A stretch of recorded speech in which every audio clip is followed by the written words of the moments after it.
அனைவருக்கும் வணக்கம். Welcome to tasty masala. அந்த வீடியோ உங்களுக்கு பிடிச்சிருந்துன்னா சப்ஸ்கிரைப் பண்ணுங்கள், லைக் பண்ணுங்கள், ஷேர் பண்ணுங்கள். உங்களுக்கு எங்களோட ஹோம்மேடு மசாலா ப்ராடக்ட்ஸ் என்ன டீட்டெயில் டிஸ்கிரிப்ஷன் பாக்ஸில் கொடுக்குறேன், கான்டாக்ட் பண்ணுங்கள். வாங்க வீடியோக்குள்ளே போகலாம். இன்றைக்கி நம்ம பார்க்க போகிற ரெசிபி ரொம்பவே ஒரு ட்ரெடிஷ்னலான கந்தரப்பம் தான். இது எப்படி செய்கிறதுன்னு பார்க்கலாம். நான் இன்றைக்கி 1 டம்ளர் அளவுக்கு பச்சரிசி எடுத்துருக்கிறேன். நீங்கள் எந்த டம்ளரில் பச்சரிசி எடுக்கிறீங்களோ அது தலை தட்டி எடுத்துக்கோங்க. அதாவது ஃபுல் எடுக்காமல் குவிச்சு எடுக்காமல் எடுத்துக்கோங்க. அது மிச்சம் குவிச்சு வைக்கிற மாதிரி உளுந்து சேர்த்துக்கோங்க. இதுதான் அளவு. ஒரு 2 டேபிள் ஸ்பூன் இல்லை 3 டேபிள் ஸ்பூன் வரும். அதை டம்ளர் குவிச்சு வர்ற அளவுக்கு எடுத்துக்கோங்க. உளுந்து கரெக்டாக இருக்கும். இப்போ நம்ம 1 டம்ளர் பச்சரிசிக்கு ஒரு 2லேருந்து 3 டேபிள் ஸ்பூன் அளவுக்கு உளுந்து எடுத்துருக்கிறேன். இப்போ இதை நல்லா அலசிட்டு வரலாம். இந்த அளவில் எடுத்து செய்யும்போது டேஸ்ட் ரொம்ப நல்லாயிருக்கும். கரெக்டான பக்குவமாக வரும். ஒரு 2 தண்ணி விட்டு நல்லா களைஞ்சிட்டு அதுக்கப்புறமா நம்ம ஊற வைக்க போகிறோம். நல்லா களைஞ்சி எடுத்தாச்சு 2 தண்ணி விட்டு. இது ஒரு 2 மணி நேரம் நல்லா ஊறி வரட்டும். நல்லா ஊறி வந்துருச்சு. இப்போ நம்ம இதை ஓப்பன் பண்ணி பார்க்கலாம். அரிசியும் உளுந்தும் எந்த அளவுக்கு ஊறி இருக்குது பாருங்கள். இப்போ இதில் தண்ணி அவ்வளோத்தையும் ஃபில்ட்ரு பண்ணி எடுத்துக்கலாம். ஏன்னா அதிகமாக தண்ணி சேர்த்து நம்ம அரைக்கக்கூடாது. இந்தளவுக்கு தண்ணியெல்லாம் வடிச்சிட்டு ஒரு மிக்ஸி ஜாரில் மாற்றிக்கலாம். ஃபஸ்ட்டு அரிசியும் உளுந்தையும் நம்ம ட்ரையாக கொஞ்சம் திரித்து எடுத்துட்டு அதுக்கப்புறமா நம்ம அது கூட வெல்லமும் தேங்காயும் சேர்த்து அரைக்க போகிறோம். தேங்காய் கூட ஒரு 5 ஏலக்காவும் சேர்த்துருக்குறேன் வாசத்துக்காக. ஃபஸ்ட்டு அரிசியும் உளுந்தையும் மிக்ஸி ஜாருக்கு மாற்றிட்டு இந்த அளவுக்கு குறப்பாக கொஞ்சம் அரைச்சிக்கோங்க.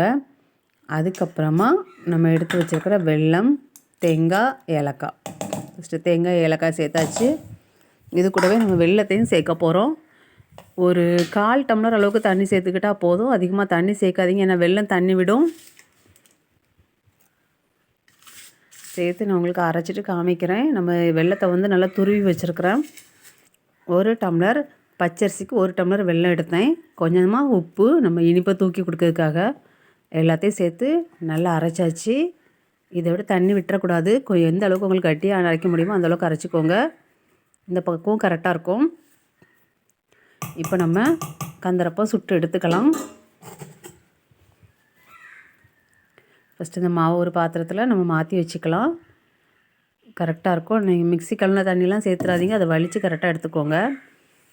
பாத்திரத்தில் எண்ணெய் நல்லா சூடாயிட்டு இப்போ நம்ம எடுத்து வச்சுருக்கிற மாவை கொஞ்சம் கொஞ்சமாக அதில் ஊற்றிக்க வேண்டியது தான்.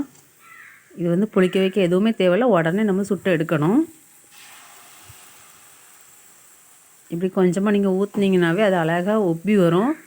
நல்லா கரெக்டாக உப்பி வந்துட்டுனாலே நீங்கள் வந்து பந்து மாதிரி வரும். வந்துட்டுனா நீங்கள் அரைச்ச மாவு வந்து பக்குவம் கரெக்டுன்னு அர்த்தம். பாருங்கள் எவ்வளோ அழகாக வருதுன்னு.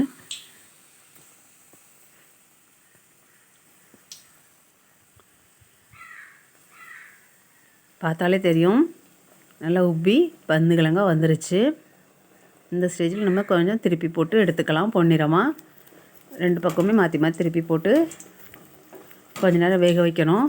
ஃபஸ்ட்டு சுட்டுறப்போம் ஒட்டெல்லாம் செய்யாது, அழகாக வரும்.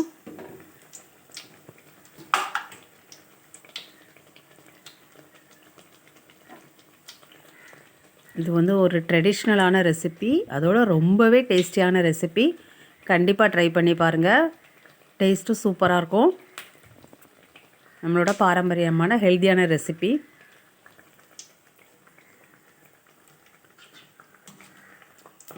இன்னொரு வாட்டி திருப்பி போட்டுக்கலாம்.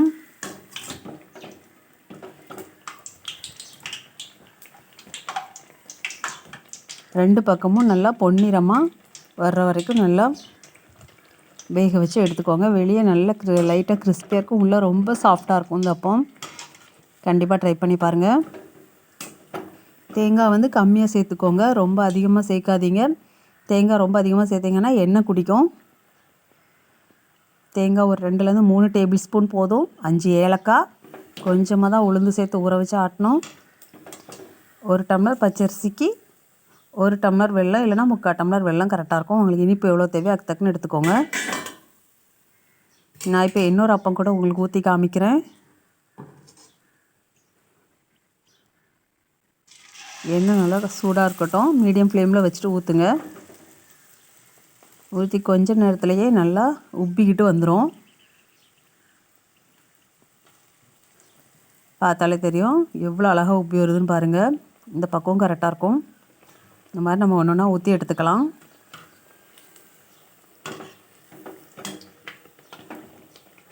ரெண்டு பக்கமும் நல்லா பிரட்டி போட்டு எடுத்தோம்னா நம்மளோட சூப்பரான கந்தரப்பம் ரெடி ஆயிரும்.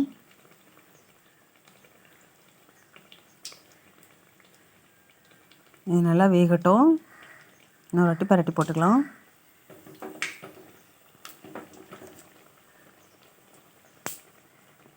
இந்த மாதிரி நல்லா பந்து மாதிரி உப்பி வந்தால் தான் அதோட பக்குவம் கரெக்டாக இருக்குன்னு அர்த்தம். ரொம்ப தண்ணி விட்டுறாதீங்க அரைக்கும்போது.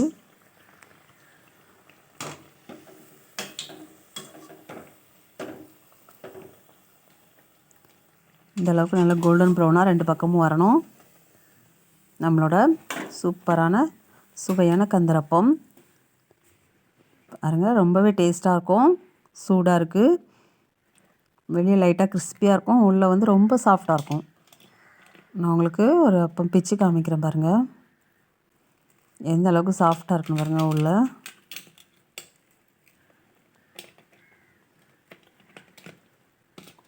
நல்லா சூடாக இருக்குது. நல்லா சாஃப்டாகவும் வந்திருக்கு. இதுதான் கரெக்டான பக்குவம். நம்மளோட சூடான சுவையான கந்தரப்பம் ரெடி ஆகிட்டு. வீடியோ பார்த்த அனைவருக்கும் நன்றி. தேங்க்யூ.